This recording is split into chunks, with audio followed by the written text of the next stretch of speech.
Hello and welcome back to the latest Liverpool Echo Blood Red podcast after the Reds made it back-to-back 1-0 victories at Anfield on Wednesday night by beating West Ham United 3 days after the same result against Manchester City.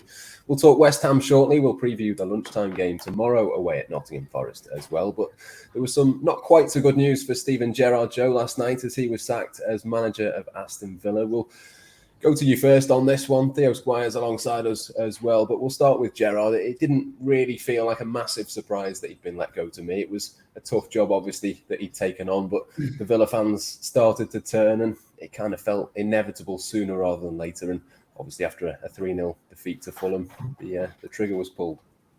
Yeah, it did feel inevitable. Our colleague in Birmingham, Matt Kendrick, used a great analogy to describe it. I think he said it's like the end of a relationship when your partner's buying you flowers and making loads of effort, but ultimately a year of them leaving their underwear on the floor has taken its toll. And I think it just felt for Gerrard like it never really clicked at Villa. I think, I personally read the piece today. I think it was a very brave choice for him to go there, following on from Dean Smith, who was really popular with their fans. Big portion of their fan base didn't want Dean Smith sacked. And I think Villa are one of those strange clubs which I think it's really difficult to work out what constitutes success there. If you look at the two teams directly above them at the table, I think you can apply it to them as well, Leeds and Everton. And they're a team who are a massive name historically, have a lot of expectation that goes along with that. But really have become a sort of middling Premier League side who have big ambitions, but very little in the way of patience from their fans, and it's very difficult for any manager to go there and really turn things around, given the amount of time that they get. So I thought it was a very brave move for Gerrard to go there. I'm not really surprised in how it's turned out, but I think any manager would struggle there. So fascinated to see what Gerrard does next, whether he drops down to the Championship, goes abroad.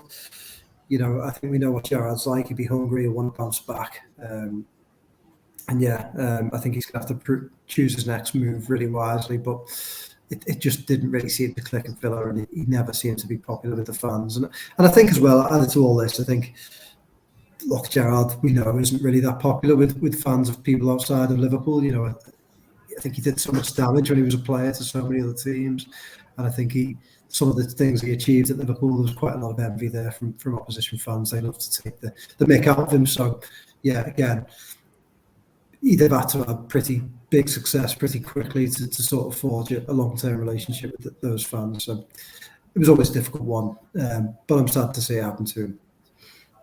Yeah, there didn't really seem to be a pretty good start of play. It was pretty dire watching them at certain times this season, Theo. But at the same time, like Joe says, I mean, there's lots of clubs trying to do what Villa want to do. They all want to kind of make that next step and that next jump. You think of West Ham, who spent a lot of money in the summer.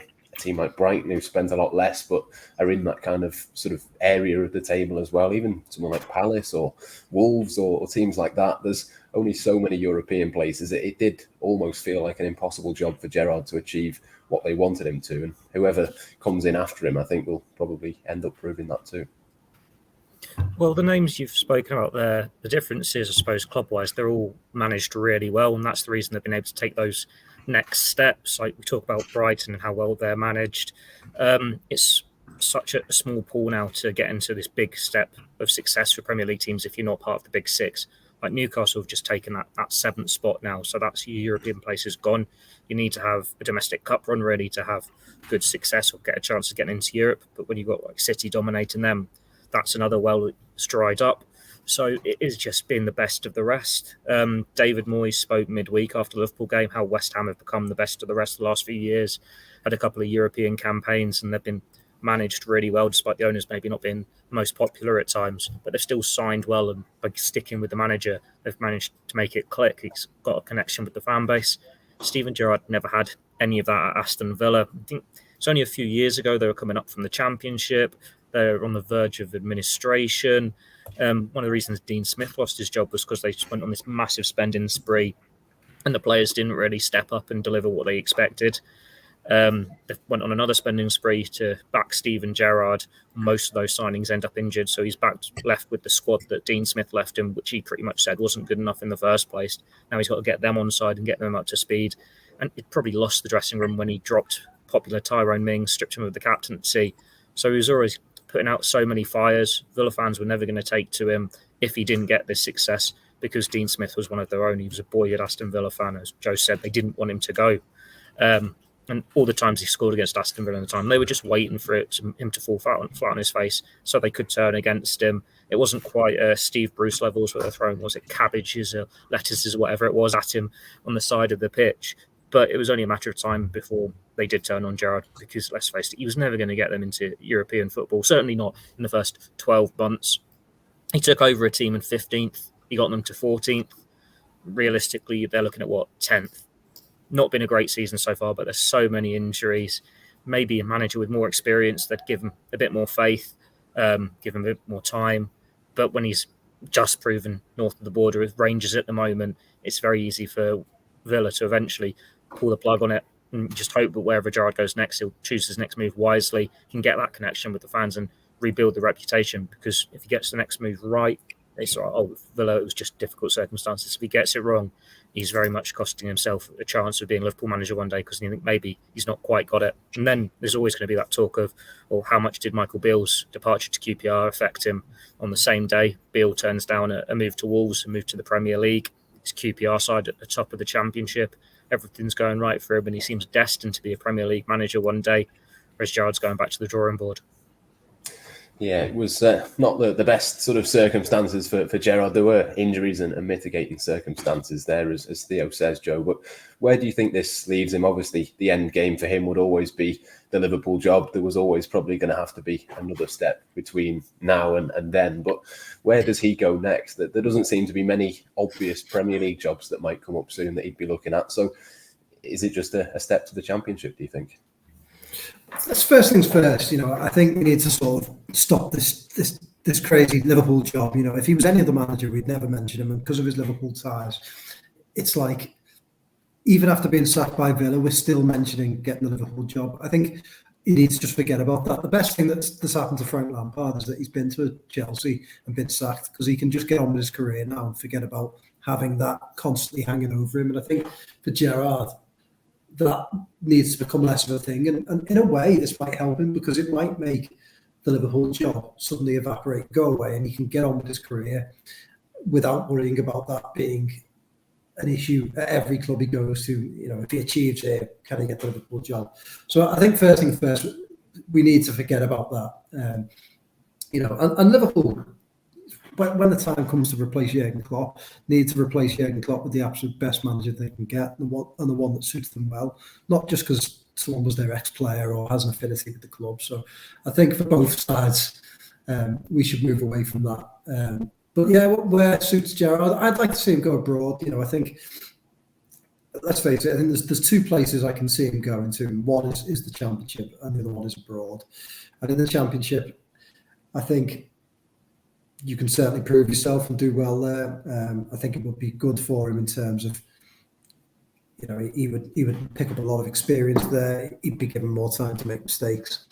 But at the same time, I'd like to see him as a manager go and broaden his horizons. And we don't see that happen with a lot of English managers. Obviously, Graham Potter worked away for a while. And, I think it would be good for him. So I'd love to see him go to a different league, somewhere slightly different, and try and, win some trophies there, try and establish a reputation there. And then he could move back, and whether that's the Championship or another Premier League club, I don't know. But that's what I'd like to see him do. If I was a betting man, I'd say he pops up somewhere in the Championship, or even returns to Rangers. But I don't think returning to Rangers would be the best move for him, because I think it seems slightly safe, shall we say. So, yeah, Championship probably. It's one with him where he was this one club man for Liverpool for the majority of his career. He does need to get as many experiences as he can to make it at that next level, you think, as a manager. It'd be great to see him go, I don't know, somewhere like Holland, Germany or France, one of those leagues, turn aside with like European ambitions and get them to that next level.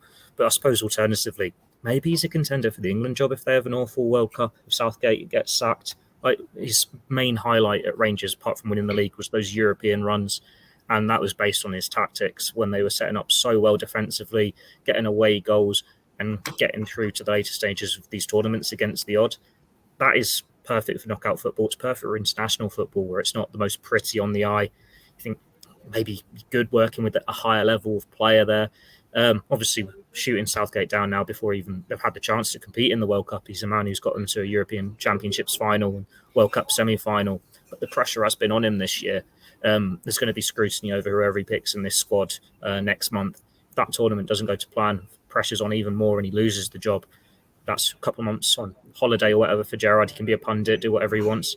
He might be a contender for that next time it comes up.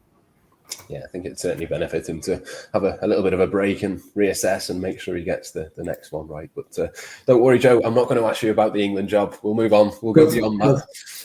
Yeah. We'll move on. Can we just cut that bit out? I don't even know why you have to bring that up there. The England job. He's not a contender for that. And even if he was, well... Would you rather he goes Bristol City? Yeah, absolutely. Much rather he goes to Bristol City because the England job as well. Let's face it. If Gareth Southgate leaves the England job, does he deserve a job even in the Premier League? I don't think he's a Premier League manager. No, he doesn't. He's been relegated in both his jobs and career, and that's very impressive for an international manager. So can we just stop and talking about the England job? Don't be careful. Exactly right. We'll move on to West Ham. Joe, I'll stick with you with Darwin Nunez. Was one of the talking points, really. Obviously, the match winner. Lots of shots, lots of goals, lots more of the same, really, from him, and lots of kind of more promising signs once again from the Uruguayan forward. Darwin Nunez has been causing me plenty of confusion this season. I can't work it out. Like one moment, he sort of falls over the ball or misses an easy chance or scuffs a shot wide. And I think, what has Liverpool bought here? And then the next moment, he's hitting a sweet left foot volley off the inside of the post and scoring almost, one of the goals of the season for Liverpool. But with each game that goes by, I feel like I see less of the falling over the ball and missing good chances and more of the sweet left foot volleys. So I'm starting to get more and more excited by him, and I thought the first half against West Ham, he was just superb. He reminded me a lot, a very different type of footballer, but with the enthusiasm that he played. If anyone can remember back to watching Dirk Kuyt, I think that was against West Ham, from what I can remember, make his Liverpool debut coming off the bench. And I was remembering coming off the bench and getting on the pitch, and he just wanted to be on the ball. He wanted to be involved. He had shots. He didn't do anything particularly special, but it was the enthusiasm with which he played, the energy that with which he played, and the way he sort of got people off their seats.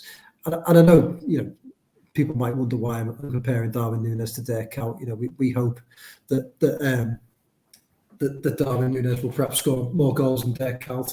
And I know people were divided on him. I loved Dirk for the type of footballer he was, but perhaps he's not the same type of footballer as Darwin Nunez. But the enthusiasm was there, and that's what I loved about that first half against West Ham. That he was Liverpool's danger man. He offers them just different types of threat. A great header to score a goal, great volley. You can see him scoring tap-ins. And I really think as the season goes on, these daft chants that we hear and, the way football is now after one game, and look, guilty of it. I wouldn't say we're guilty of it ourselves, but there was a lot being said about Erling Haaland after the Charity Shield. But, I look at Darwin Nunez and think that the chants, some of the stupid memes and tweets and stuff like that around him, I think by the end of the season, he could have scored 25 goals and we could be talking about a really, really, really lethal forward. So I'm really hopeful he's fit for the game tomorrow because, I could see him scoring another couple against Nottingham Forest and really going on a roll now. Thought he was great from the left when he came off the bench against City as well. Again, people fixate on that moment where he didn't pass the ball, but if you look at what he did do in that 18-minute cameo, he basically settled 2 almost goals, had a chance where he should have passed himself, skinned who was it down the right hand side? You know, he really set that game alight towards the end. So I was really impressed by that. Another good performance against West Ham. Really hope he plays against Nottingham Forest, because I think I want him to keep that momentum up. But yeah, hugely excited, and he's really starting to win me over. So fair play to him. I'm really enjoying watching him play. I looked it up actually, his goal record, a goal every 114 minutes so far, Theo. So for a player who still looks really raw and still has a lot to improve, I mean, it's not a bad starting point to be going from. No, it's not. Like 5 goals in 12 games is very respectable for any striker coming to England for the first time, especially one so young. And Jurgen Klopp has said this himself many times, that it's going to take time for him to adjust. Players rarely click straight away at Liverpool, and they do need that bit of patience. I think from his 12 games, 6 of them have been starts, so that makes that record look even more impressive. In the FSG era, I wrote about this yesterday, they've signed 19 forwards, and the only ones who have got a better goals per game average than Nunez at the moment are Jota, Mane, Salah and Sturridge, I think it was. Well, that's not bad company to keep. And he was only just worse than Mane and Jota. So give him a full season, you'd expect him to be higher up that list there. Salah and Sturridge, the only 2 to get over 20 goals in the first 12 months at the club. A few more getting double figures. Well, Nunez is easily going to get double figures. He just makes something happen every single game he plays, and it's not always pretty. It's not always the right decision from him when he's one-on-one or he shoots straight at the keeper, but he's causing chaos every game, and Liverpool can feed off that and get goals from that. They can get wins from that. I think this is a really respectable goal return from him, but how many of these games he's played are we thinking probably should have had 2 or 3 in that? That could have been a case against West Ham. It could have been the case against Man City. You can go through pretty much every single one of his appearances so far, and you'll find at least one glaring chance where you're thinking you should score that. And if he was scoring that, well, then he's rivaling Haaland in terms of the numbers this season. But Haaland's got that bit more experience in the major leagues. He's this pristine athlete, whereas Nunez is a bit more raw. They know it's going to take time. He was a long-term investment for Liverpool. And if this is the start of him, wait until he does bed in a bit more, when he can speak the language, where he is just tuned up working with Klopp, and he's going to hit these new heights. I've said on podcasts before, he doesn't need to get 25 goals this season. He just needs to be contributing along with the rest of the forwards, and then we'll see the best of him in the future. Like Firmino only got, I think, 11 goals in his first season. Mane and Jota got 13. Within 2 years, 3 years, they were getting 20-goal seasons, and we saw what they've achieved for the club. There's no reason why Nunez can't go on to do that. This is a very promising starting point, despite what outsiders might tell you. Yeah, it certainly is. I don't think the Erling Haaland comparison has particularly helped him in the early weeks of the season. Maybe if he hadn't gone to City, maybe it would have been a little bit different in terms of the narrative. But wasn't the only match winner. Joe Alisson Becker as well, not for the first time this season, won't be the last either, with an important save from the penalty spot. And just another performance really that shows how good he is. I'm not quite sure what you can say other than that and beyond that, but another huge contribution from him. Yeah, I mean, he's just everything we know that he is, isn't he? He's just such an assured goalkeeper. And the funny thing about that game is he didn't start particularly well, did he? I think he gave like 2 of his first 3 touches of the ball away straight to the West Ham attackers who sort of messed it up. But the great thing about Alisson is he's just got that sort of self-assured mindset, hasn't he, as a goalkeeper, that it doesn't matter what happens within the game, it doesn't seem to affect him, and he just bounces back. And you know, I love when he saves a penalty, he just stands very straight, doesn't he? And you know, it looks like if you're taking a penalty against him, he must be quite an intimidating presence, because he just looks so self-assured and confident.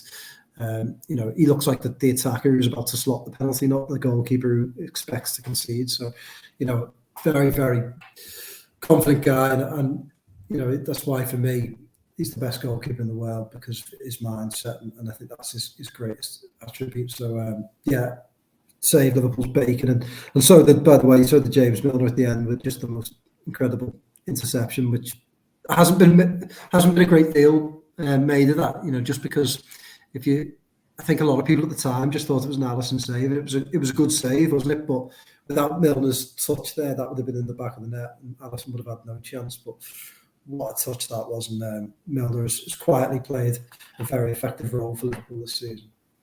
Yeah, a bit of gamesmanship around the penalty as well, which is no bad thing. Like to see that from Liverpool from time to time. They certainly needed it on Wednesday. Theo, the other talking point I wanted to mention, there's been a little bit of chat around the sort of importance of Thiago. I know on Liverpool.com we've had a couple of pieces around that Liverpool obviously were under a little bit of pressure when he went off, a bit of a situation to solve. And I think it's twofold, really. Part of it is that Thiago isn't there to help Liverpool control it, but also Fabinho coming on didn't have a particularly brilliant game either. It's been a little bit of a while. That the City game he was excellent, but it has been a good number of games now where he's not been particularly brilliant. It's a bit of a conundrum for Jurgen Klopp and Liverpool to solve. Yeah, it's been like this for a while now. I suppose it's maybe fatigue because he played so much last season and he was relied on so much last season. Got the injury at the end of the season, I think, against Aston Villa, rushed back for the Champions League final. He's just not looked himself. He's going to be in the Brazil squad for the World Cup if he doesn't get an injury. I bet he'll probably just sit on the bench for most of that. Whether that's a good thing or a bad thing for Liverpool, we'll wait and see. But for whatever reason, it's just not clicking for him so far. I think that's part of the reason why they've had to change formation. Like Fabinho on his day, you can leave him as your sole number 6, be that holding midfielder, and he's covering every blade of grass, winning the ball back and really asserting himself on the game. When he's not at it, you're chasing shadows a little bit and you need that second body in there. But the two in midfield partnership is something he knows well. He's done it with Brazil. He's done it with Monaco. And it should help him revive his fortunes. But at the moment, he's probably saying he's not in Liverpool's first choice 11 when they're on form, which is the first time we've had to say this in his Liverpool career. I can understand why he was brought on. Like Klopp explained, well, we had to take Nunez off. Otherwise, we were risking getting injuries. But we needed this aerial presence brought on because of West Ham. So Fabinho, you would throw on there just to give you that extra bit of compatibility. But he needs to start performing again, really, just to find a way to get back in the Liverpool starting 11. Because when he's at his best, Liverpool's spine is one of the very best in Europe. But then it helps that they have changed this formation, that they can rotate between the three of them when they've had so many midfield injuries as well, that it can be Henderson and Thiago one week, Henderson and Fabinho the next, and Fabinho and Thiago, so they can just try and get the legs right and make sure that it manages them well. We know the World Cup break is hopefully going to be the making of Liverpool season because they can get all the players out to Dubai, do this warm weather training camp, have it as another pre-season, and then just go again second half of the season. So it is just get through to there. Players aren't going to be at the best. They're going to be in and out of the games. But hopefully 2023 will be an upturn in Fabinho's fortunes. But yeah, it is a concern because everything they've achieved under Jurgen Klopp over the last few years, he's been a huge part of that. Like they don't win the trophies without him. He's one of the most successful signings along with Addison, Van Dijk and Salah. And just want him back to his best as soon as possible. Yeah, we know there's been midfield troubles, Joe, all season for Liverpool. That's nothing new. But the Fabinho one is particularly interesting just because they haven't really got anyone else who can do that job in the same way that he can do it. It's a real strange one. I don't quite know what it is, whether, as Theo says, maybe the World Cup comes, he gets a bit of a rest, and maybe it is just fatigue. But it does just seem really, really strange to see him being so lethargic and so... just so off what he normally is. Everything he normally does just seems to have gone out the window at the moment.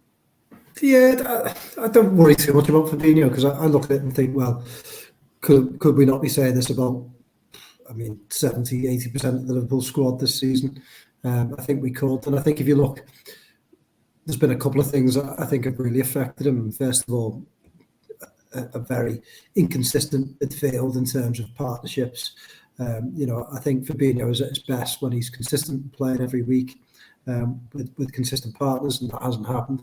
And secondly, the formation they've been playing a 2 a lot, haven't they, in the middle? And personally, I think Fabinho, he isn't the most mobile, and I think he does, what Liverpool have done in the past with the 3 that they've played is complementing quite well with 2 more mobile players who cover the pitch a little bit more and allow Fabinho to sit in there and play tactically in a place which he's very good. He's very good positionally, isn't he? And passes the ball pretty well, and obviously is very good in terms of tackling and interceptions. So I think the formations Liverpool have played in the past have played to his strengths a bit more in this season with quite a few changes in system and personnel. They've probably contributed to him not being in the best of form. But, I'd still have no doubt about Fabinho, and I think, tomorrow, for example, I would play him again. no doubt about that. And yeah, coming on against West Ham in the second half, with I think it was 3 changes at once, wasn't it? He came on with. Can you really look at that and measure it? I don't know whether you can. So, like Theo said, they can have a break, and whether he comes back after that, and Liverpool are a little bit of a different team, more players back fit and a little bit refreshed, I think we'd see a better Fabinho. But yeah, he's one of those ones for me that when Liverpool are playing very well, he's a big part of it. When they're not playing so well, I don't really expect him to sort of stand out from the crowd, if you like. I think that's just the way he is as a player. Yeah, certainly something for Liverpool to think about. I'll stick with you, Joe, as well, to talk about one of the other midfielders, Fabio Carvalho. I wanted to mention just before we move on to Forest. Obviously, not loads of options for Liverpool to play on that left-hand side, but again, a little bit similar to Darwin Nunez almost, of kind of the signs are there. It's not quite clicked, it's not quite perfect yet, but you wouldn't expect it to, given his age in particular. There is, I think, a role to be had for him on that left-hand side. Yeah, I mean, again, I think he's played a little bit too much this season, and I don't mean that because I don't rate him or anything. I just mean that in terms of I think Liverpool would like to have eased him in a little bit more, played him in some of the more different games, and brought him off the bench a little bit more because of the injuries. He's had to play a bit more. He's had to move around positionally. So yeah, I mean, I sort of reserving judgment on him a little bit at the moment for Fabio Carvalho. He's very young, and I think the way this Liverpool team has played this season, and again, all the same things apply with Fabinho: the chopping and changing of system, the inconsistency of the people around him. I don't think you can really judge him, and I think we'll see it. We'll see Fabio Carvalho sort of progress once this Liverpool side settles down a bit. So yeah, I mean, I don't think he's done anything particularly badly. I don't think he's really shone, but that's fine. He's very young and he's got a role to play for many, many years. So nothing to worry about, but nothing to sort of get too excited about just yet. Yeah, no, absolutely. Well, just quickly before we move on and go into our teams, Theo, just a quick word on Forest. I mean, loads and loads of signings over the summer. Obviously, a couple of Liverpool connections as well. It's not quite happened for them. You'd expect Liverpool should be able to win. And I know Jurgen Klopp isn't necessarily a massive fan of a lunchtime kickoff, but it kind of feels like it might work in Liverpool's favour this time. It's a strange one because I suppose Forest don't really know their best 11 yet. And there are rumours that Steve Cooper was going to be sacked a couple of weeks ago after getting battered by Leicester. He ended up signing a new contract. And I think they got rid of the whole recruitment team that brought in these 22 players. So that's not really a ringing endorsement of what they did do in the summer. But it needs time for it to gel there. Like, they've shown glimpses. They've got a couple of good results. But when you put in together, when you basically sign 2 starting 11s, what on earth do you expect? I suppose some of the signings haven't played as well as you'd like Jesse Lingard. They put so much into him to be this star number 10 and recreate what he did on loan at West Ham. He's just not really done much. If you compare that to Nico Williams, who they got for Liverpool, he seems to be playing pretty well for them and he's doing exactly what they wanted him to do. Normal seasons, you'd say, yeah, Liverpool win this quite comfortably because they've got a great record against the newly promoted sides. West Ham game was a bit ugly. The lunchtime kickoffs that Jurgen Klopp doesn't like.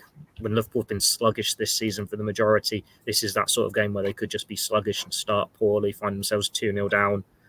I don't want to be that negative. You'd like to think that the last 3 wins have sort of turned a corner for Liverpool, but there's still that seed of why they're in the position they're in at the moment underneath it all. If they have really turned the corner, they are going to win this one quite comfortably. But Nottingham Forest, this massive game for them. It's one of the reasons I wanted to get promotion and be back in the Premier League, to play the Liverpools, getting it in front of the home fans. They should be able to create atmosphere, and it'd be the perfect time for them to turn it on and kickstart their season. But Liverpool want to be giving them another couple of kick-ins, send them further down to the bottom of the table. Get the first goal, and I think Liverpool should be all right. But let's pick our teams for the game then. I'll come to you first, Joe. Obviously, Addison in goal, but the back 4, I suppose there's probably not going to be that many changes. There's not that many options for Liverpool. Yeah, just bring Robertson back in. But other than that, I think I think you good, aren't you? But I think for an away game like this, for a side that might start with the crowd up being a bit aggressive, I think Robertson is the better pick at left back. Yeah, absolutely. Trent, Gomez, Van Dijk and Robertson for me as well. Same for you, Theo, and if so, you might as well move on to the midfield. Yep, title winning back four, and then midfield, Henderson and Thiago. I think Thiago came off early, he should be fine to go again. Henderson just about gets the nod over Fabinho. Fabinho can come in for the Champions League game. Same for you, Joe, or are you bringing Fabinho in? I'm going to play Fabinho, yeah. I think just to keep things fresh, Fabinho and Thiago, yeah, because like Theo says, he came off earlier, didn't he? So that would suggest that they have one eye on this game. Yeah, exactly that. Right, front four then for you as well, Joe. So do you want to talk us through that? It depends if Nunez is fit, isn't it? It's funny because obviously he played centrally in midweek, but I just really like him off the left. So if he's fit, I don't think they will, but I'd love to see him play off the left and Salah up front.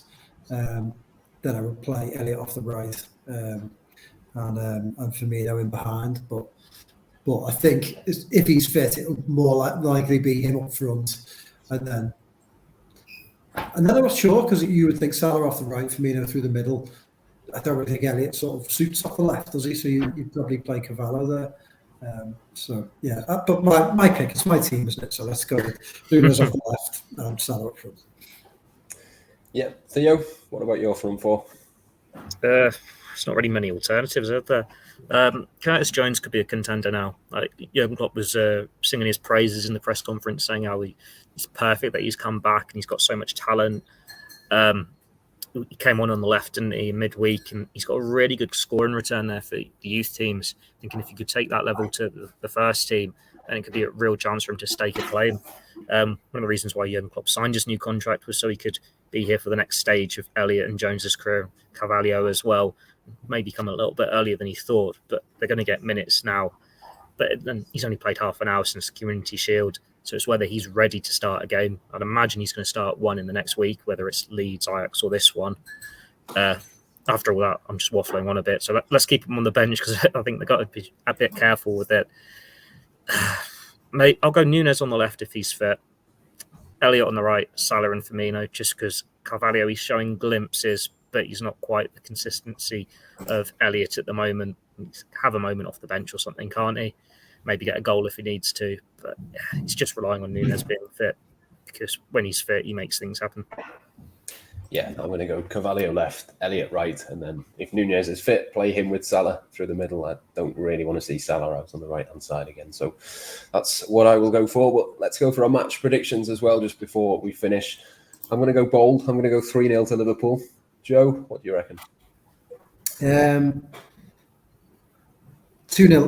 Liverpool. 2 early goals and then Forest to make it a bit nervous at the end. Theo, prediction from you. Bearing in mind the last prediction was a 4-1 defeat, wasn't it, for Liverpool that you made? That worked. I said I was being horribly negative so it could work in Liverpool's favour. I was playing mind games with Pep. Well, that certainly worked. They've seemingly remembered how to defend this last week, so I'm going to go for a clean sheet and a 2-0. Yes, as long as Joe Gomez doesn't give away any daft penalties, then possibly a clean sheet could be on the cards. Good stuff. We shall leave it there for now. Obviously, Jurgen Klopp's press conference is over on the Blood Red YouTube channel. If you've not watched that yet, we'll have all the usual content around the game as well. Until next time, though, it's goodbye for now.